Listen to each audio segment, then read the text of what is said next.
You know, Senator Mugatana actually contributes on these international issues so much. But today, I don't know where his mind is. I think I'm being distracted by the senator from Ram County. Okay. Because this is similar to what you do in the Yes, Mr. Speaker. in the African Parliament. Mr. Speaker, I want to thank you for giving me the opportunity to debate the report of the Inter-Parliamentary Union that was held in Angola, Luanda, Angola, from 23rd to 27th October 2023. Mr. Speaker, as you have correctly talked about,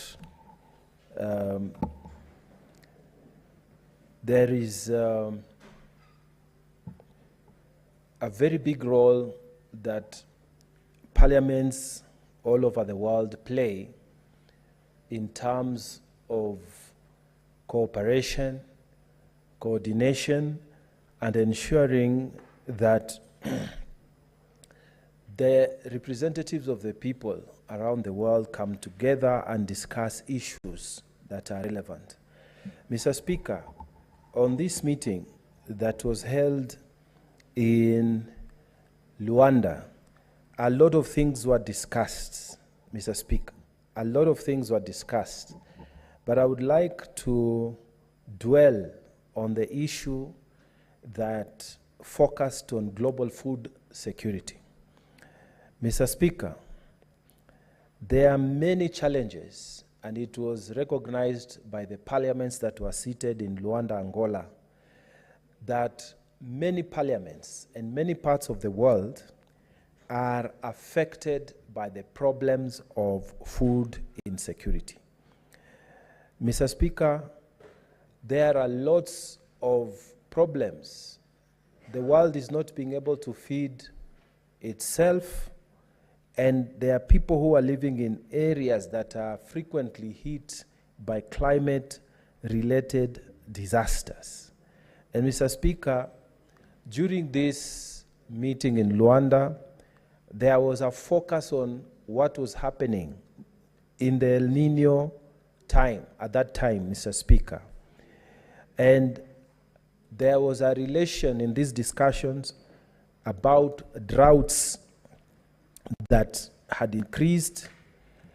And at that time, Mr. Speaker, they were talking also about the cycles of the droughts and the El Nino phenomena that was affecting food production and jeopardizing even stability of food supply across the world.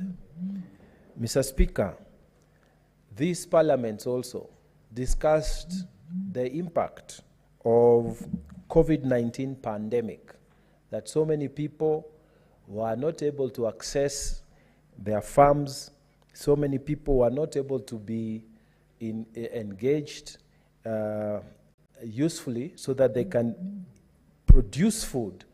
And Mr. Speaker, apart from the climate issues, the question of the COVID pandemic was discussed. Mr. Speaker, other problems, including the increase on the prices of fertilizers, was also discussed. These challenges, Mr. Speaker, were put on those parliaments and discussed, so that Kenya also was part of those discussions, Mr. Speaker, that raised the challenges affecting food, including the increase on the prices of fertilizers. Mr. Speaker, the general conclusions of our members of parliament who went there, who participated in this conference, in this Inter-Parliamentary Union meeting, was that there was need for them to come back home, and on this issue of global food security, there was need for them to come back home and communicate to their governments that fresh efforts need to be put so that, Mr. Speaker, an emphasis on food production, on stability of food supply within their own countries, so that each parliament, when they discuss there, they're supposed to come here, and then we also approve these reports, and these reports are taken to the relevant government departments to implement. So one of the important things that was discussed was the global food security. And Mr. Speaker, the resolution was that we need to come back home and tell our governments, and in this particular issue, is to talk about the strategies that the government of Kenya, like other governments, would take on new strategies that will ensure food security within their countries. Mr. Speaker, during those discussions in Angola, a total of 22 delegates took to the floor to ababuhatani b'ebyombe ebiga bano bagenda concerning the stable concerning the pressing issues of ensuring a stable and sustainable food supply for the world's population. Mr. Speaker, concerns were given from the global north, from the global south, and all these delegates, Mr. Speaker, they were able to explain their experiences, Mr. Speaker. And I have given the general challenges that we had and were explained in these debates. Every delegate explained what was happening in their home country, Mr. Speaker, and what they thought strategies that could help in terms of ensuring that food stability is achieved within the continent. Mr. Speaker, there are many strategies that were given. Some of them we are already employing, and we know our Department of Agriculture in this country is doing what it needs to do to ensure that we have enough food supply for this country. But one of the things that was discussed as a strategy and that needs to be emphasized here in Kenya is that we need, Mr. Speaker, to involve our youth in production that is agricultural production. Mr. Speaker, for a very long time, people used to think that it is unfashionable to go into agriculture.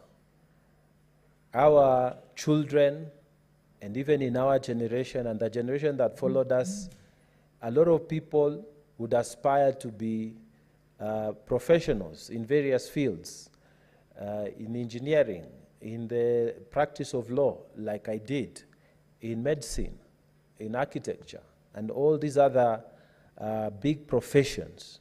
Mr. Speaker, as we went on, the other generation that came after us, they would aspire to be IT specialists.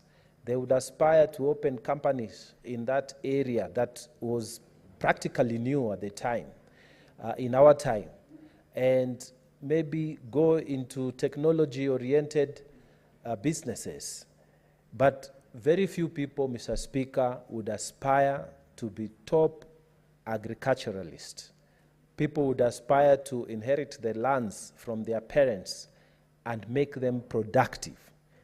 Mr. Speaker, in terms of all these resolutions that were passed, and the one that I want to emphasize so much to increase our food production, Mr. Speaker, we need to make agriculture in Kenya sexy. We need to make it very attractive to the young people. We need our young people to start seeing this as an opportunity to add something. Instead, Mr. Speaker, of just thinking of opening a kiosk to sell cigarettes or something. We need to actually tell our young people that agriculture is a good thing that you can do. If you don't want to do agriculture to produce crops, we need to go into other forms of agriculture. People are raising chickens, people are raising farm animals, people are doing all manner of things around the space of agriculture. Mr. Speaker, some of the people who have really made it in this life are people who have been selling eggs, are people who have been doing business around wheat farming, are people who have been doing business around maize growing, are people who have been supplying the Kenya Meat Commission. We need to carry out a massive re-education of our minds. We must tell our children that it is good to actually be able to feed yourself. If you are at home, we must tell our children that it is good to go to the farm, and they must see us do this so that it is accepted as a fashionable thing to do. Mr. Speaker, I will not be saying enough if I don't mention the fact that some of our TV stations have done an extremely good job. And I want to single out 2 national TV stations that I have seen. They take their time, Mr. Speaker, to discuss about programs on agricultural production. And I'm so impressed that even the presenters, they are young people who are doing that kind of work. And Mr. Speaker, the prayer is that we will be able to push this idea, that it will be acceptable amongst our children, and it be fashionable, so that once they accept these ideas, Mr. Speaker, they will be able to go into agriculture, food production, and hopefully, Mr. Speaker, as we increase our own production within our own families, within our own villages, within our own wards, within our own constituency, we become secure, then the country as a whole will become secure. And this is the message that parliamentarians are sending to the government of Kenya when we met here. And with those very many remarks, I beg to support this report. I thank you, Mr. Speaker.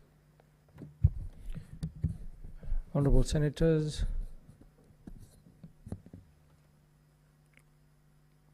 There being no other senators wishing to contribute, I call upon the mover to reply. Senator Muma. Thank you, Honorable Speaker. And I would like to thank Honorable Mungatana and Honorable Mogeni for contributing to this motion.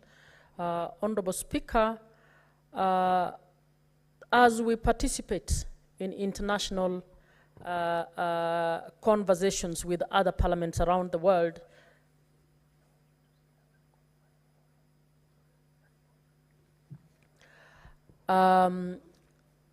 as we attend these meetings, I wish to bring it to the attention of the House that these are spaces that are extremely important, because we get to learn what is happening around the world, and we borrow from each other and develop and strengthen international cooperation, particularly cooperation around the parliaments of the world. The Inter-Parliamentary Union is the union of all parliaments of the world, except very few of those.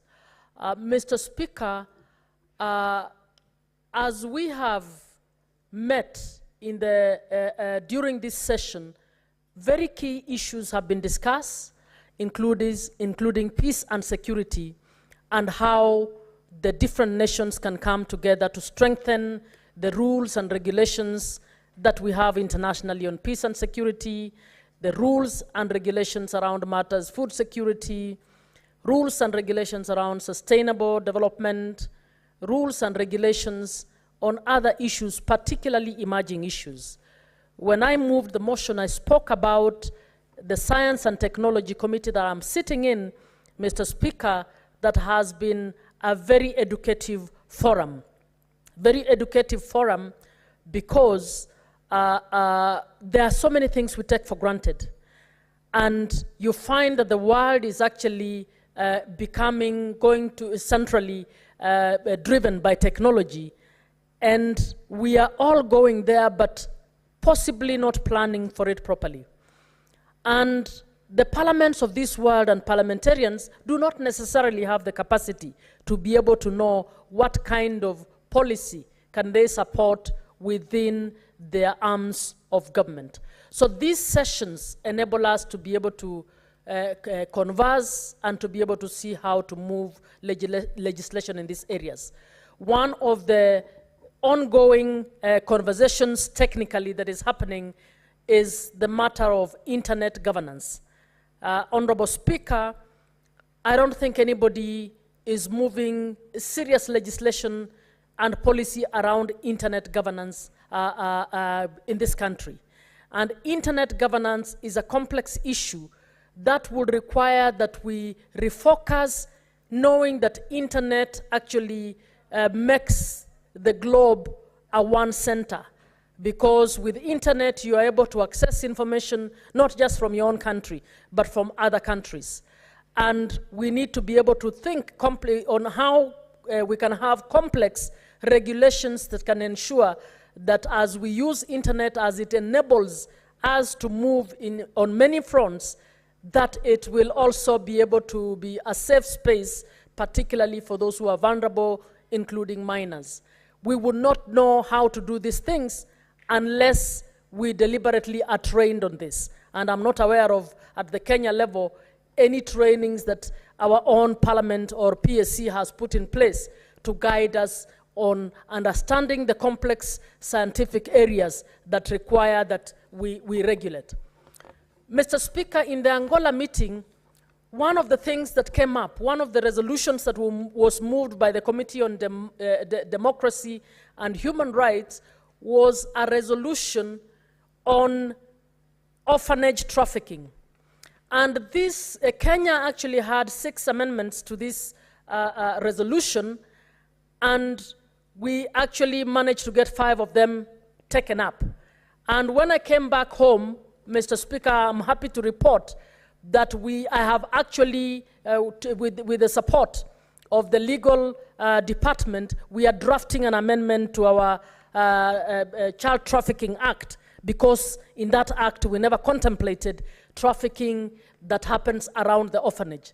Mr. Speaker, a lot of child trafficking is happening, and you will be amazed or shocked that part of what is happening is people will set up institutions in the name of helping children, but those institutions are being used to traffic children out of one country into another. So this is a conversation we've had in IPU, and we have resolved that as the countries go back, one of the ways of strengthening, ensuring that we police against child trafficking is to strengthen our laws on orphanage trafficking. And I have put in place something in regard to that. As I had said earlier, I'm also hoping that both National Assembly and the Senate can think of a way of coming up with committees that address science and technology in terms of impacts of technology on human rights as we move on. And I believe that as we continue to participate, we will be able to improve on legislation here. Mr. Speaker, as I finalize, I would like to make a plea that usually we participate in the big assembly meetings of IPU, of the Commonwealth, of the Pan-African Parliament. I want to state that before the big meetings, we have technical committees where the technical issues are discussed. And usually we are not facilitated to participate in that. And you'll find that when you go now to the assembly, the countries whose membership have seriously participated in the technical sessions of the committees are well versed or better versed with the issues that they are presenting. So I'd like to request that the Office of the Speaker consider that in some of these meetings, that we will be able to facilitate members to participate in a few of the technical issues, particularly those that are drafting issues that come before the Assembly.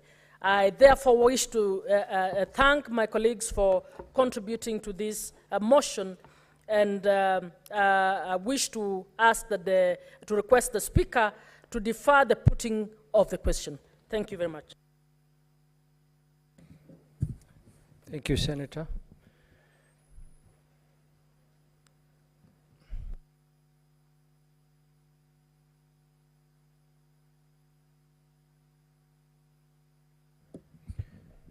This motion will be deferred to a later date. Next order. Sorry. Order number 12, motion. The report of the Kenya delegation to the extraordinary session of the 6th Parliament of the Pan-African Parliament held at the Gallagher Convention Center, Midrand, South Africa from 20th to 27th March 2024. Senator Mungatana. Thank you, Mr. Speaker, for giving me the opportunity to move. This will be a very brief one, and I will request the Honorable Catherine Muma to second me. Mr. Speaker, we had the session of the Pan-African Parliament in South Africa. Mr. Speaker, the Pan-African Parliament is an important parliament because that is where all African nations come together to discuss the issues that affect Africa. Mr. Speaker, previously, those presidents who held a vision to bring Africa together and create a united Africa, the likes of Kwame Nkrumah, the likes of Julius Nyerere, and the likes of many of these presidents who came together, they wanted to create a government, a system that would enable consultations at government levels. Mr. Speaker, once the governments agreed, it was deemed necessary to have another body where the peoples of Africa can be seated together to discuss on behalf of the representatives of the people. So then a parliament was then created, and this is where we are, the Pan-African Parliament. So Speaker, I head that delegation, but members of the delegation include our own Senator Professor Margaret Kamar. Also from the National Assembly, we have Esther Passaris, Joseph Kalasinga Majimbo, and Rehab Mukami. So the five of us, like all other nations, the 55 countries of Africa, we sent 5 people there. Mr. Speaker, the delegation participated in an election. This was an extraordinary meeting which was called so that we can have an election. And Mr. Speaker, so that the country can know what happens. In Pan-African Parliament, we follow the African Union parliamentary, the African Union principle of rotation, so that if the president of the Union of the Pan-African Parliament comes from the Southern Caucasus, in the next time it is the Eastern, in the next time it is the Northern, and we go on rotating like that. So these elections were done, and Mr. Speaker, it was a successful election. It brought order to the Parliament of Africa, and Mr. Speaker, it is good to note that the new committee that was elected, which we call the Bureau there, is President Honorable Chief Fortune Zephania Charumbira. The first Vice President was Honorable Professor Masuda Mohamed Lakdaf. The second Vice President was Honorable Shabir, Honorable Ashebir Wale Georges Gayo, and the third Vice President was Honorable Lucia dos Passos. Fourth Vice President was Honorable Jija Mamar Mahat. So, Mr. Speaker, it was a brief session, and there were some issues that made the Parliament not to work for some time, but after this election, those issues were resolved, and Pan-African Parliament was able to move forward. And I want to take this opportunity to thank the entire delegation that we went there. We worked very well, and we made sure that Kenya was well represented during these campaigns and even during these elections in every part. Mr. Speaker, before I sit, it's important for me to say the following, that we had an important engagement with our High Commission in South Africa. And Mr. Speaker, the High Commission in South Africa has expressed its desire that we make it clear that Kenya and South Africa have had a long relationship. Since when South Africa got its independence, or its normal, its first democratically elected president in 1994, we've had good relationship with South Africa. But when it comes to trade, the message is that we are still having a very unfavorable balance of trade between the two nations. South Africa, although Kenya is a big economy, but South Africa is exporting to Kenya high value items, like they have a BMW factory there. So when they sell these things, all our agricultural and whatever products, they measure little as against the value that they send to this country. So it is time that Kenyans, and this is the message from the High Commission, it is time that Kenyans take up opportunities that have been provided in South Africa. We have signed a bilateral that allowed favorable trade, so that Kenyans who are going to South Africa to do business are never disturbed. And Kenya also took the opportunity to not to require visas, just like now we don't require when we go to South Africa. South Africa followed it. So we have opportunities for those who think they can make a life to go there. So aside from the Pan-African meeting that we did, we also visited the High Commission, and the High Commission has asked us to encourage our people to also look at opportunities down in South Africa. With those very many remarks, I know I had asked the Honorable Catherine Muma to second, but I have seen, yeah? Okay, so I will then ask Honorable Muma to second the motion. I beg to move, Mr. Speaker. Thank you. Senator Muma. Thank you, Honorable Speaker.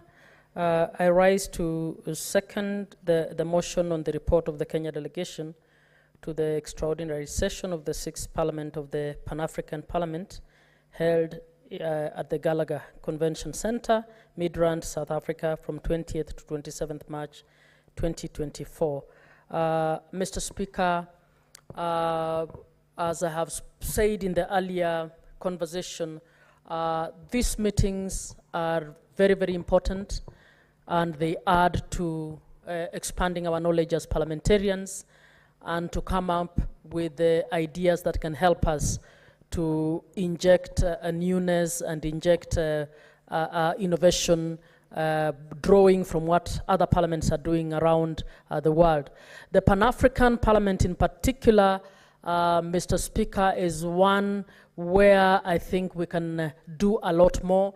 And even as colleagues participate in this forum, I wish to urge them to help to bring the conversation of expanding trade in Africa a lot more.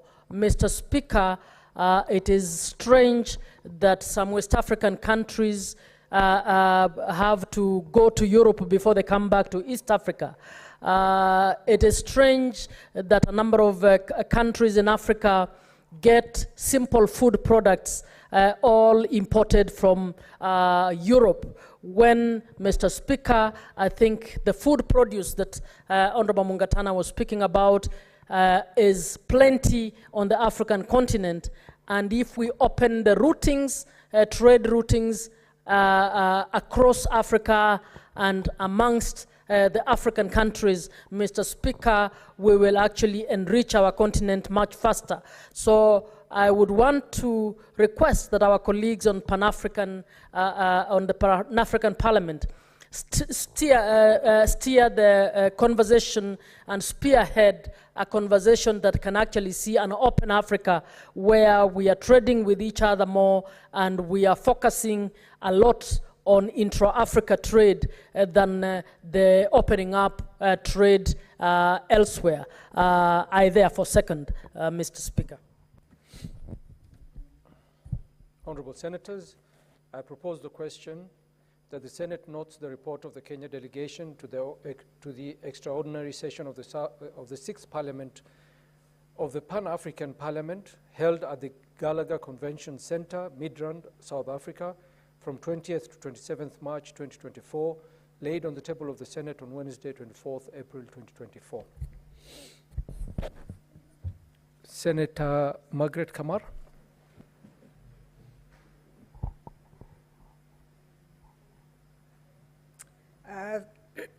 Thank you, Mr. Speaker, for the opportunity to support the motion on the report from the Pan-African Parliament. As has been mentioned by our chair and our very able leader of the delegation, the Honorable Mungatana, I am a member of this delegation, Mr. Speaker. And I really appreciate the work that goes on in the Pan-African Parliament. It is out of the coming together of the African nations that we can realize the real development of the continent. As was mentioned by the Honorable Senator Catherine Muma, it surprises you that the closures of boundaries, the boundaries that we have today, have disadvantaged the continent more than it has helped. It has destroyed neighborhoods. And at the moment, Mr. Speaker, we are at the point of discussing the African Free Trade Area. You will notice, Mr. Speaker, that the boundaries, the borders between countries in this continent were established by the colonialists, not by the Africans themselves. So families were separated. And these boundaries are either roads or rivers or lakes. So they make absolutely no sense. And one very good example, Mr. Speaker, is the river that divides Uganda and Kenya, which divided the Awori family.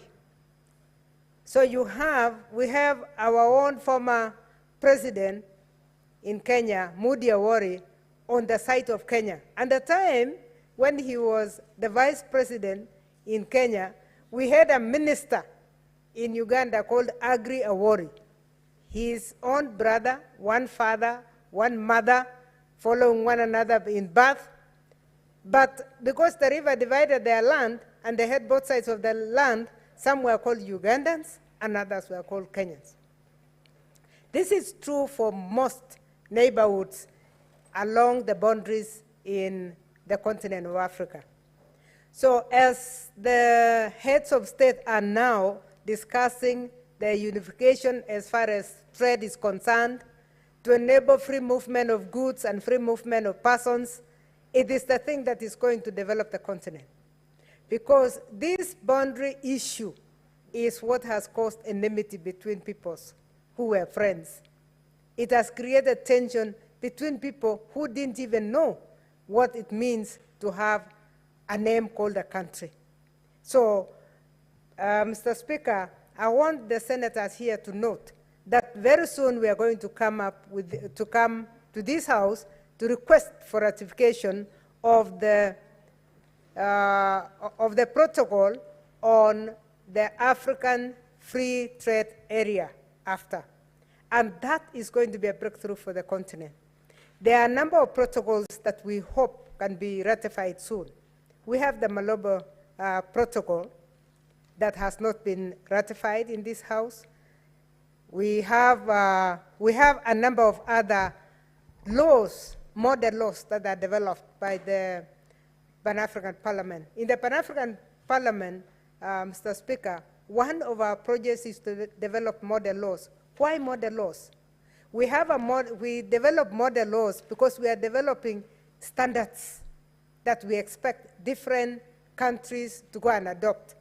Now, when we pass model laws in the Pan-African Parliament, it is expected that every country will use the same model law to introduce amendments to their own laws so that we have some standards. And I want to say, to mention just a few areas where we need standards, Mr. Speaker. We need standards in mining so that the laws of mining and exploration can be the same. We know that Africa is very rich when it comes to minerals. But because of the different approaches to mining, because of the different ways in which policies have been crafted in the different countries, it is very easy for one to mine in Uganda, sell in Kenya, using a completely different regime. And this becomes very, very dangerous because then you have smugglers coming in. Because if it is easier to mine in Kenya and go and sell in Uganda, then the policy in Kenya allows you to mine and sell and does not allow you to sell in the same manner that a neighbor sells. It is very easy for one to use the policies and the rules in one country to their own advantage and move to the next country to do the same. Mr. Speaker, I'm mentioning mineral resources because one of the things that is now coming up in the Pan-African Parliament is that there is need to add value. And we need to have a standard way of adding value because we know that we have lost a lot as a continent because we have not been able to add value to the natural resources that we have. What is the implication? The implication is that we have sold things very cheaply as a continent, and we go back and import the same after they have been value added more expensively. So we are the original owners of the products, but then we only enjoy a product that has been added value more expensively. And that will make the continent remain very poor. Mr. Speaker, we have a model law that has come on agriculture, which I hope, again, we'll be able to adopt and cause our own laws to be changed as a House. We are happy because Esther Passaris, who is a member of the Pan-African Parliament, is a member of the Agriculture and Rural Development Committee, and she is going to table the model law and transmit it to this House. And once it comes to this House, we will use it to amend because we know agriculture is dominantly devolved, and this is the House that should make decisions. So there are many other laws that are coming. We are coming up with laws that to do with trade. Mr. Speaker, I sit in the Trade Committee, and we are working on the issue of the free trade area currently, and we are really pushing hard to make sure that this continent becomes open. We know that there is, within the agreement of the African Free Trade Area Agreement, it is clear that when we have about 8 members having ratified, they are allowed to proceed. And we are going to urge the East African community to proceed with that. We know that currently we have the customs union between the East African countries. And again, even as we are working on that, one of the objectives of the African Union is to make sure that the regional economic blocs, like the East African Community, can integrate further and be the role models when it comes to integration. And this is what we are going to push for ourselves as the East African region, using the model that has been successful in allowing trade between the states of the East African Community, so that we can spread out, because the East African region under the African Union has more countries, in fact, than what the East African Community has. We have Ethiopia, we have Djibouti, we have the islands, Madagascar and Seychelles, and we need to expand that integration and to allow free movement. Mr. Speaker, we are proud as Kenya that the head of state made a pronouncement that people, the Africans, anybody from the continent of Africa can get into Kenya without a visa. That if you, for any country that still has to do anything, you do your processing even at the airport. This is what we are looking for under the African Union, and this is what the Pan-African Parliament is pushing for. We are pushing for free movement of persons, we are pushing for free movement of goods, so that we can trade between ourselves better, and we open the airspace, because unless we open the airspace, Mr. Speaker, it becomes extremely expensive for an African to move within the continent. One of the things that we are looking at right now to enable the free trade is looking at the infrastructure. The infrastructure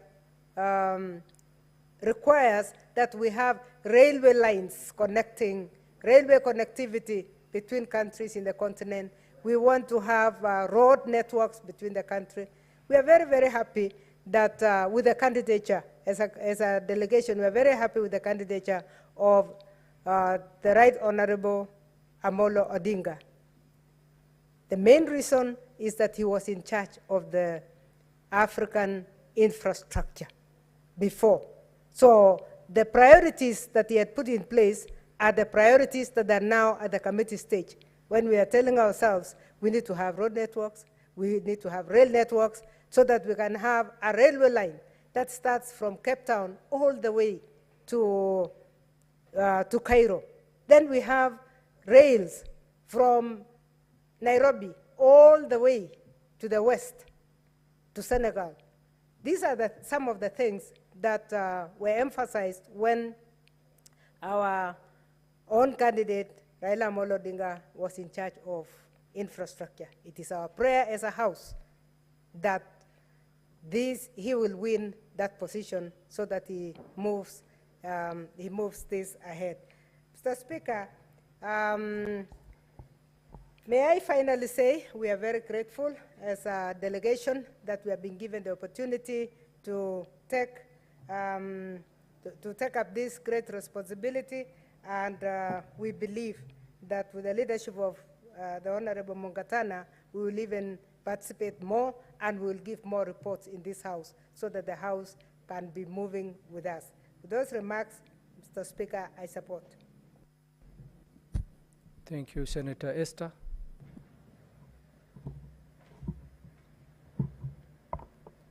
Thank you, Mr. Tatocho mukinyo y'ikumi imeye county ya Nyamira nigo barabe asikiro ya Miruka town ya Nyamira ekiro ya Kibirigo na boigo ekiro ya Kimera titariki 31 imeye county ya Kisii nigo barabe asikiro ya Kiumbu omuchiokeroka ekiro ya Masimba ekiro ya Ugimbo na boigo asikiro ya daraja mbili ni nchumwensi monyora megerio iguru yugokora amakunde kurwasibi meribya umugondo.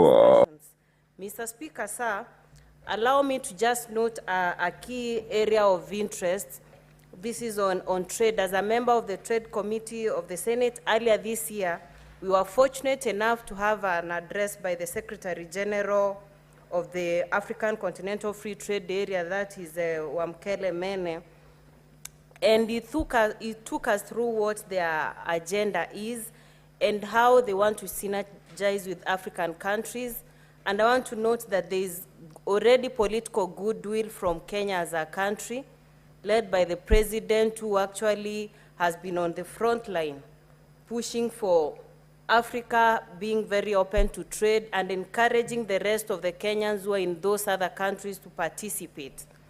It's a very good opportunity for Kenyans to also take this chance and do trade in South Africa, and also for South Africans to also cross borders and come and trade with Kenyans. That's the whole essence of a borderless Africa, especially when it comes to trade.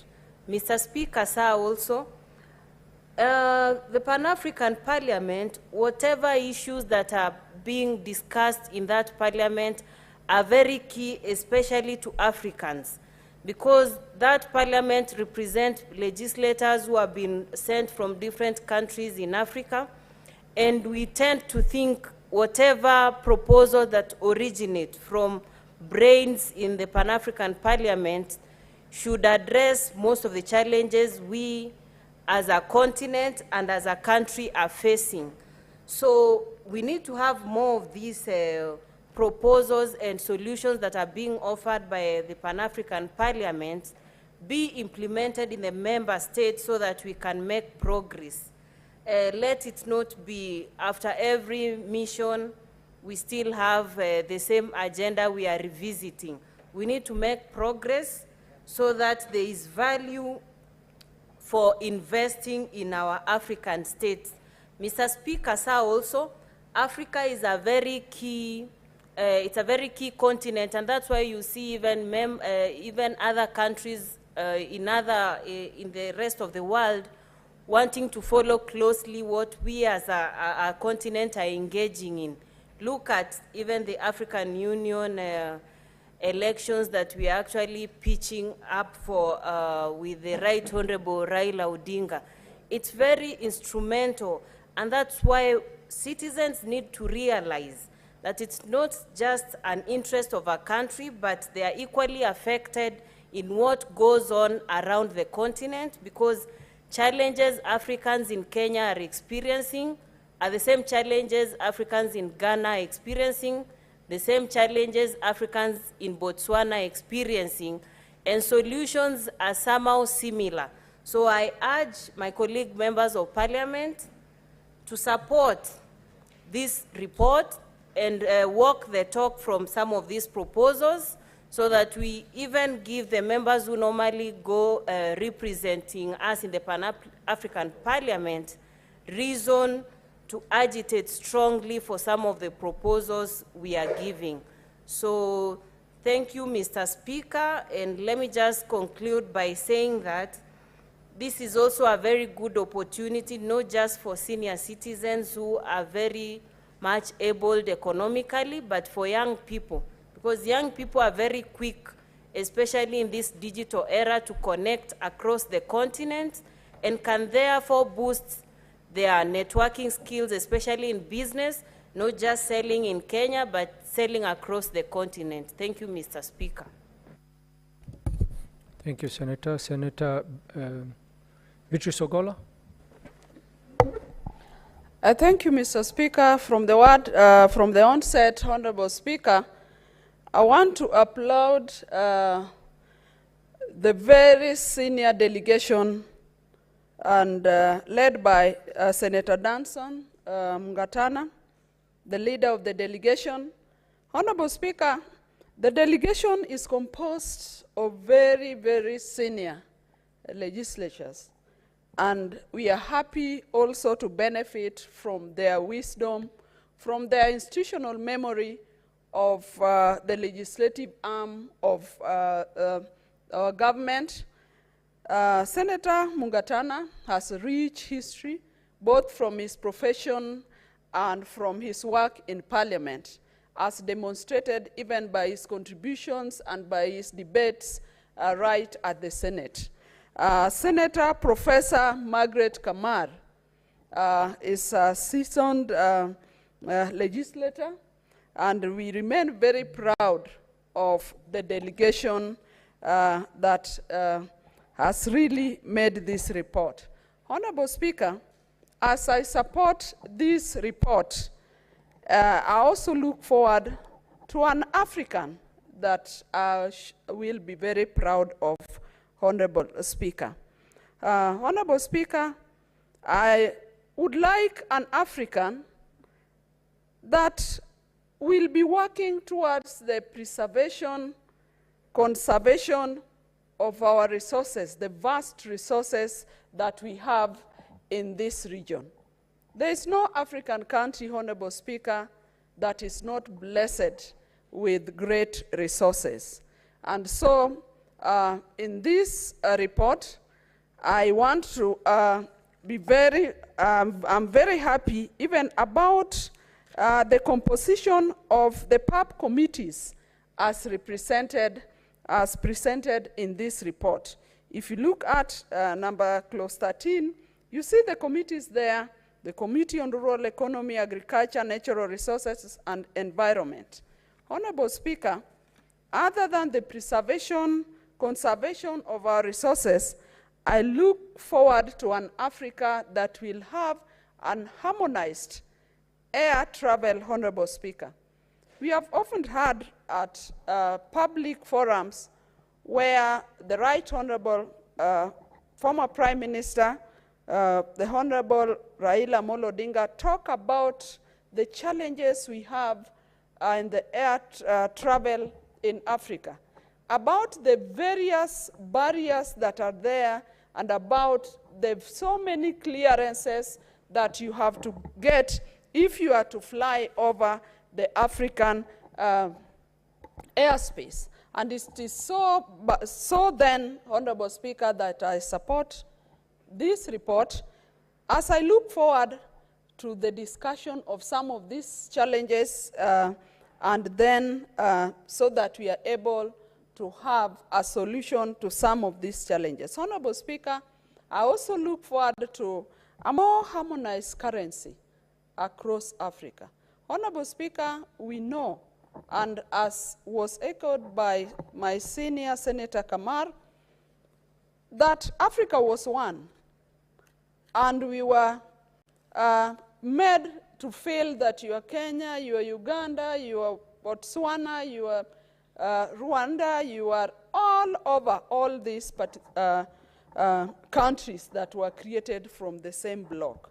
I look forward, Honorable Speaker, to a day when I could travel from Kenya and go north and go south and go west, but only use one currency.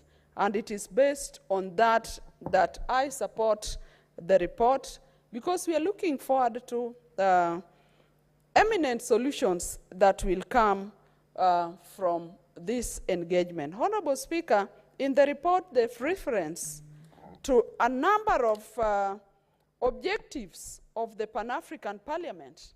Honorable Speaker, I'm keen on good governance around the continent. I'm keen on an Africa that will be peaceful, that will be secure, an African where issues of human rights take precedence. I'm looking forward to an Africa that will have an enhanced infrastructure. Other than the air travel, Honorable Speaker, we can have an enhanced road network, we can have an enhanced water transport, and that can only come forward with the objectives that has been set by the Pan-African Parliament. Honorable Speaker, I look forward to an Africa that will address collectively the challenges we are facing on climate change. Honorable Speaker, just last year, some of us attended COP28, and we are looking forward to engagement, a world engagement on COP29. But Honorable Speaker, as I rise here and support this report, I'm looking forward to an Africa that will have one stand, that will collectively engage, that will collectively push for the agenda of climate change and all the challenges that Africa goes through. Honorable Speaker, I cannot forget to say that under the climate change, we should be addressing, as Africa, we should be addressing the issue of climate justice or injustice, and particularly to Africa. When you look at our contribution to global emissions, Honorable Speaker, Africa, we feel there's unjust, that while globally other countries or other regions contribute more to the global emission, Africa unjustly suffers so much at the hands of those global emitters. But interestingly, Honorable Speaker, we do not see the same contribution by those countries that globally emit more than Africa. We only see Africa getting a paltry. And so, Honorable Speaker, as I support this report, I would like an Africa that will address such challenges collectively as the Africa that we were. Honorable Speaker, as I round up my support for this report, I would like an Africa that will be looking at the future collectively. And that brings me to the just initiated Futures Caucus as initiated by Senator of Narok, Senator Olekina, that we should have a continent that will be driving a future agenda, that we should have a continent that will be looking at future solutions, right from the challenges we have in agriculture, infrastructure, education, health, climate change, as I've stated, and globally on all. Africa must relook at our education system, and I support.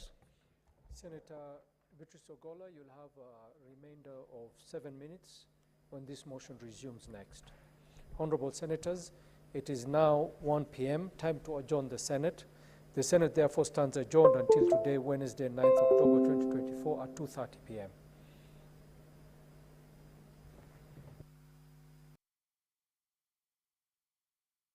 ine ayomurimi wachandikire n'amakonde asebi mirimo gundo bono ekambani ya beya na buri chiburiyao abana barosya biryogo rya belt eriori gokonya goita makonde asebi miribyao na koreda rigesariya asamange iguro ya belt umerna na babwatani be kampani ya beya ase roadshow na Ndizi TV ase chinsemo chikubwatya chitariki 30 cy'umukinyo y'ikumi imeye county ya Nyamira nigo barabe ase chiro ya miruka etauni ya Nyamira echiro ya Kibirigo na boigo chiro ya Kimera chitariki 31 imeye county ya Kisii nigo barabe ase chiro ya Kiumbu omuchiokeroka echiro ya Masimba echiro ya Ugimbo na boigo ase chiro ya daraja mbili ni nchumwensi monyora megerio iguru yugokora amakunde kurwasibi meribya umugondo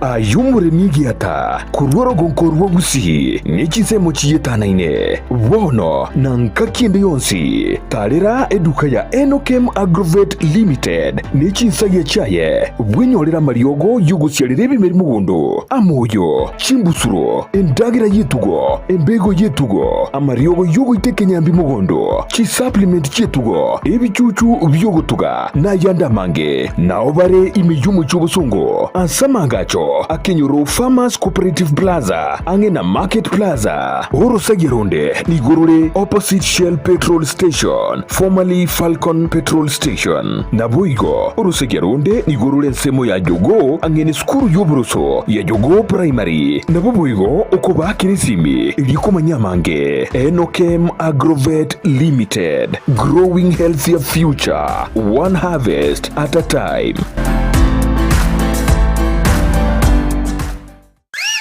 Ekoni bintu byugotumika nyumba byukoni asiduka okwagachira ebyubulimi n'ibindi binge imena isiko yorogonkorwo Gusii Owuru Superstores Limited buna bono koni abarinchira ya wholesale bune sukari omuchere amaguta y'ikinyini echumbi amabere chidaipa esabuni n'ibindi binge koni abari chituma cyukwagachira amabati emisumari chisimiti chirangi chisengenge wheelbarrow n'ebindi binge nigo bagukubugorya umusigo ekero kwagorire goikabuo asegeka gikinse 24 beka eoda yao ku Rwanda nsiyasure ensiweta usobatarire imeyo mu cyubusungo asamagacho AJM Towers Building angena Credit Bank gose Uhuru Complex Building angena Safaricom Customer Care Kisii usuba kirisimi asikinambechi Uhuru Superstores Limited, the people's choice, guaranteed lowest prices or your money back. Asomo Kenya Uhuru Superstores yonyolevi.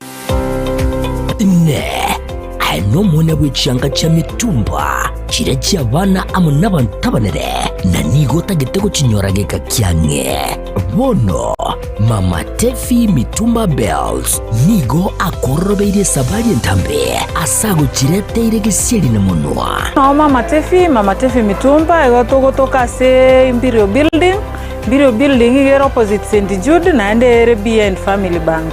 Mama Tefi ntubwate bintu mbali bya mitumba bona bono cyanga cyabana